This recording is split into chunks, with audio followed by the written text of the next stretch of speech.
Hi, in this video, we're going to explain you how to register for the tutorials with Moses in the beginning of the semester.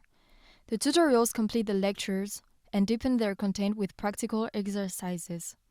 If you already know the courses in which you'd like to register, go on Moses and will have to log in with your TUB account. In your start page, you can directly click on Register for the tutorials. There's a search box here, in which you can find all your tutorials. You will just have to type the name of the class. If you can't find it, you have to make sure that its spelling is correct.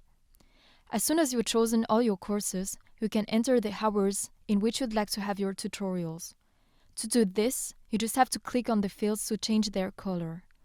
Green means that you want to have your tutorial here. Blue means that you're available in this time slot, and it also means that you don't mind if you have your tutorial in this time slot.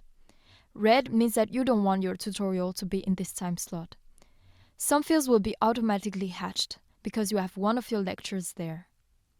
Note that your schedule must contain enough green and blue fields.